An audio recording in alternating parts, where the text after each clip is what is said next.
राजाच्या पोटी आता राजा जन्माला येत नाही। डॉक्टर बाबासाहेब आंबेडकरांनी भिल्लाला सुद्धा एक मत द्यायचा अधिकार दिलाय आणि टाटा बिर्लाला आणि अंबानीला सुद्धा एक मत द्यायचा अधिकार दिलाय। हेमा मालिनीला एक मत द्यायचा अधिकार दिलाय। समाधान महाराज तुमच्या बायकोला सुद्धा एक मत द्यायचं। त्यामुळे मतदानाच्या दिवशी तुमची बायको हेमा मालिनी आहे। विरोधाचा भाग सोडा, पण मतांचा जो परिणाम आहे, एक मत देण्याचा अधिकार टाटा बिर्लाला आहे, एक मत द्यायचा अधिकार हा अंबानीला आहे, एक मत देण्याचा अधिकार नटनट्यांना सुद्धा आहे आणि एक मत द्यायचा अधिकार आपल्यासारख्या झोपडीमध्ये राहणाऱ्या माणसाला आहे। म्हणून राजाच्या पोटी आता राजा जन्माला येत नाही, राजा आता मतपेटीतून जन्माला येतोय। डॉक्टर बाबासाहेब आंबेडकरांनी आपल्याला इथे घडून दाखवलेलं आहे।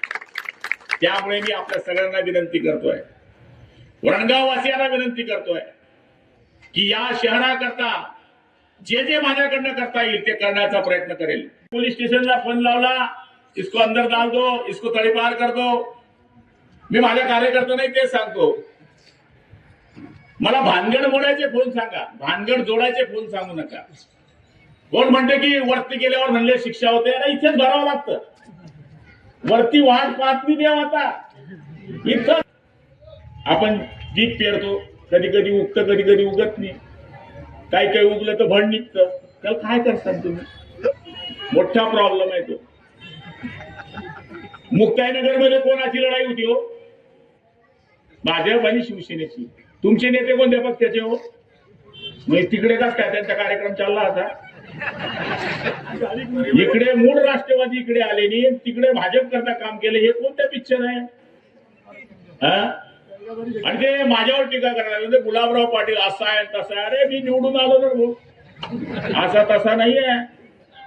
तुम्ही आम्हाला त्रास दिला, तुम्ही आम्हाला जेलमध्ये टाकलं, तुम्ही चंद्रकांत पाटलांना त्रास दिला, तुम्ही सगळ्या लोकांना त्रास दिला, म्हणून तुम्हाला हे भोगावं लागते। त्रास नाही द्यायचा। अरे मंत्र्यापासून लोकांना वाटलं पाहिजे की मला संरक्षण आहे, मंत्र्यापासून भीती नाही वाटली पाहिजे, त्याला म्हणता मंत्री। हे पद काय आज आहे उद्या नाहीये। टॅग पकडना में रात में माझी मंत्र्याबरोबर कोई नहीं रहता उसके साथ में। जे हे तुमची पब्लिक आहे याचंच प्रेम आपल्या बरोबर राहतं। आणि आज आपल्या बांधवांना मी हीच विनंती करणार, मला राजाच्या पोटी आता राजा जन्माला येत नाही।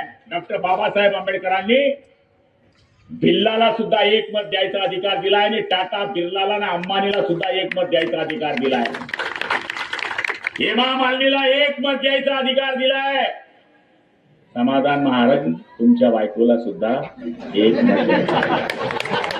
त्यामुळे मतदानाच्या दिवशी तुमची बायको हेमा मालिनी आहे।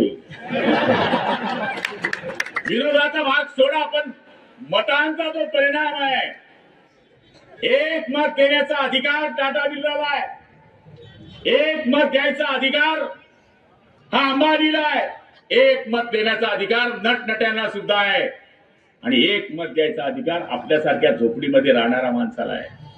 म्हणून राजाच्या पोटी आता राजा जन्माला येत नाही, राजा आता मतपेटीतून जन्माला येतोय। डॉक्टर बाबासाहेब आंबेडकरांनी आपल्याला इथे घडून दाखवलेलं आहे। मुक्ताईनगर मध्ये कोणाची लढाई होती हो? भाजप आणि शिवसेनेची। तुमचे नेते कोणत्या पक्षाचे हो? मग तिकडे का काय त्यांचा कार्यक्रम चालला होता?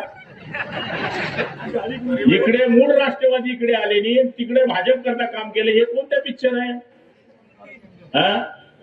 आणि ते माझ्यावर टीका करायला म्हणजे गुलाबराव पाटील असा आहे तसा आहे। अरे मी निवडून आलो ना भाऊ, असा तसा नाहीये। तुम्ही आम्हाला त्रास दिला, तुम्ही आम्हाला जेलमध्ये टाकलं, तुम्ही चंद्रकांत पाटलांना त्रास दिला, तुम्ही सगळ्या लोकांना त्रास दिला, म्हणून तुम्हाला हे भोगावं लागते। त्रास नाही द्यायचा। अरे मंत्र्यापासून लोकांना वाटलं पाहिजे की मला संरक्षण आहे, मंत्र्यापासून भीती नाही वाटली पाहिजे, त्याला म्हणता मंत्री। हे पद काय आज आहे उद्या नाहीये। टॅग पकडना में रात में माझी मंत्र्याबरोबर कोई नहीं रहता उसके साथ में। जे हे तुमची पब्लिक आहे याचंच प्रेम आपल्या बरोबर राहतं। लोकनायक न्यूज